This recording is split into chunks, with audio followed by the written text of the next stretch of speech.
Ibiza côté fiesta, vous connaissez. Plage, string et boîte de nuit, un paradis pour fêtards découvert il y a 40 ans, quand les hippies en ont fait le symbole de la génération Peace, Love and Drug.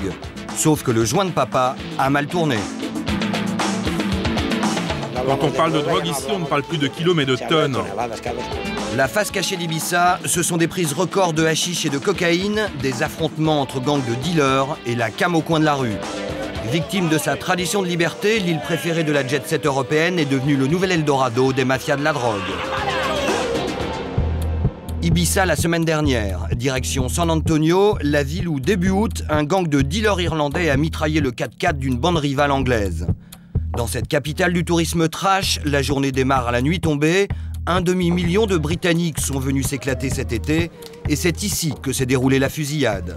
L'enjeu, le contrôle de la revente de l'ecstasy dans la rue, bilan 2 jeunes touristes blessés. Bienvenue dans West End, le quartier chaud, bar, boîte, club de striptease, tout se conjugue dans la langue de Shakespeare. Loin des soirées hippies d'antan, on se croirait à Liverpool un soir de match, les coups de soleil en prime. West End, c'est le supermarché des drogues dures. Ecstasy, cocaïne, MDMA se vendent en terrasse comme des pintes de bière. Ici, nous pouvons faire notre shopping au vu de tous. Mon ami, pour le blanc, c'est combien? Le blanc, 50 €, 1 gramme. Combien de grammes vous savez? Je sais pas si je t'en prends 5 par exemple. 5? Ouais. Je vais vous faire 40 €, il n'y a pas de problème. Et pour le MDMA? Oui. Ça coûte 80 €, mais je vous le fais 70, vraiment. Et ça, le MDMA, il y en a beaucoup ou c'est plus compliqué? Non, c'est beaucoup. Il y en a beaucoup. Je voudrais que toi, tu restes la meilleure cliente. Chaque jour que tu viens, je vous donne des bonnes choses. Moi, je suis là tous les soirs, à partir de 10h finale et 7. D'accord. Mais moi, je ne peux pas te prendre avec la police. Non, il n'y a pas de problème. Hasta luego. Il n'y a pas de problème. Merci. Bonne soirée. Merci. Au final, pour 110 €, nous repartons avec de la cocaïne et du MDMA, une drogue de synthèse proche de l'ecstasy qui se présente sous forme de poudre furieusement rose, couleur mort au rat. Ce ballet glauque dure chaque nuit jusqu'à 5 h du matin et il constitue la principale attraction de San Antonio. Ibiza, paradis des petits gangs de dealers, ce n'est pas un scoop pour les policiers espagnols, mais cette année, l'île a attiré des touristes d'un nouveau genre, les véritables caïds du trafic international de drogue. Témoin, cette saisie à la mi-juillet de 700 kilos de cocaïne sur ce voilier amarré au beau milieu du port de San Antonio. La poudre blanche venait directement d'Amérique du Sud et là encore, les suspects étaient britanniques. Un mois auparavant, c'était 11 tonnes de hashish en provenance du Maroc qui étaient découvertes à côté de l'aéroport. Désormais, plus question d'invoquer la fameuse tradition de surconsommation locale. Avec ses prises records, l'ancien Nirvana des hippies se réveille dans un mauvais trip. Journaliste au quotidien local, Pedro Prieto a vu l'actualité d'Ibiza basculer des pages People à la rubrique Faits divers. Ibiza est un endroit petit, et même s'il y a une énorme consommation locale, quand il y a de grosses saisies, les policiers pensent que la drogue est destinée à l'exportation. Quant à la cocaïne en provenance d'Amérique du Sud, qui rentrait avant par la Galice, maintenant, à cause de la surveillance plus stricte, elle traverse le détroit de Gibraltar, et Ibiza se situe idéalement sur cette route.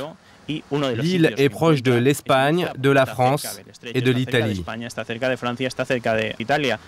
Ibiza au cœur de la marée blanche qui déferle sur le sud de l'Europe, c'est la nouvelle réalité de l'île.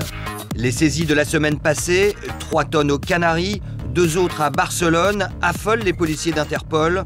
Pour Frédéric Ploquin qui suit les migrations de la pègre européenne, l'ancienne île des pirates présente tous les atouts pour devenir la nouvelle porte d'entrée de la drogue en Europe.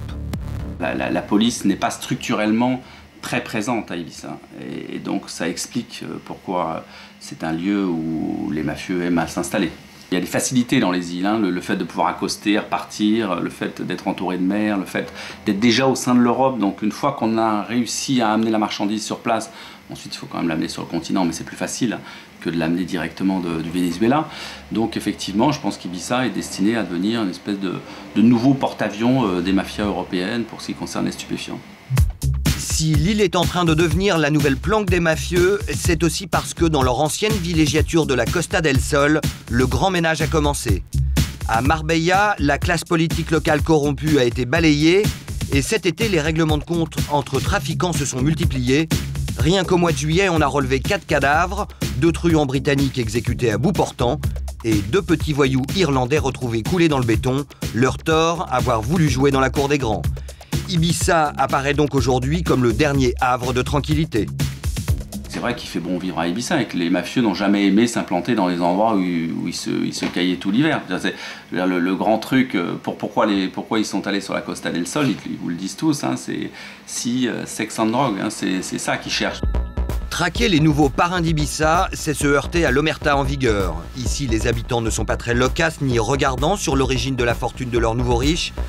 Alex, qui est né sur cette île, les a vus débarquer avec leurs mallettes de cash pour se payer de belles villas sur les hauteurs de San Antonio, avec vue imprenable sur mer et sur les flots de touristes défoncés de West End.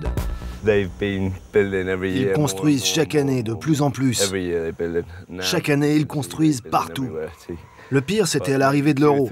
Tout le monde arrivait avec de l'argent sale et devait le dépenser. Tout dans l'immobilier. Mais c'est du blanchiment d'argent ? Ouais, c'est du blanchiment d'argent. Tu dois le dépenser de n'importe quelle façon. Il fallait le faire. Sur place, impossible d'obtenir la moindre réaction de la police ou du gouvernement local. L'aveuglement des élus, l'appât du fric facile et le développement effréné du tourisme de la Défonce présagent des lendemains qui déchantent. Car l'overdose de drogue, à défaut d'être légale, semble tolérée et la recette fructueuse. Avec 2 millions de visiteurs, l'île a battu cette année tous ses records de fréquentation. Pilier d'Ibiza et militant écolo, Antonio tente depuis plusieurs années d'enrayer cet engrenage infernal, en vain. C'est clair que nous sommes face à une situation incontrôlable. Il existe des gens sur cette île qui disposent d'immenses pouvoirs économiques et ce sont eux qui gèrent, entre autres, le marché de la drogue. C'est un monde très difficile à pénétrer sur Ibiza. De facto, les politiques sont complices de cette situation. La seule chose qui les intéresse, c'est de tout faire pour qu'il y ait cette année encore plus de touristes que l'année dernière. C'est une logique folle. En se laissant gangréner par le trafic de drogue, Ibiza a vendu son âme au diable. Il faut traverser l'île et se rendre chez les hippies chics qui s'accrochent à leurs rêves, comme l'artiste Kiki Lagier-Tourzi, pour entendre une voix dénoncer les ravages de cette dérive suicidaire. Il y a toute la mafia qui est derrière. Enfin, les mafias, c'est pas Ibiza la mafia en fait. Les mafias, c'est les gens d'Europe de l'Est, c'est les gens qui arrivent du Maroc, c'est les gens qui viennent d'Amérique du Sud, qui font leur business de drogue, de saloperie. Puis c'est tout, qui foutent tout le monde en l'air. Avoir un môme de 15 ans ici, c'est impossible. Il faut être fou furieux pour tenir un gosse de 15 ans ici. Et je ne suis pas la seule, parce qu'il y a plein de personnes ici dans l'île qui, dès qu'ils ont les enfants ont 13, 14 ans, eh ben on les sort de l'île.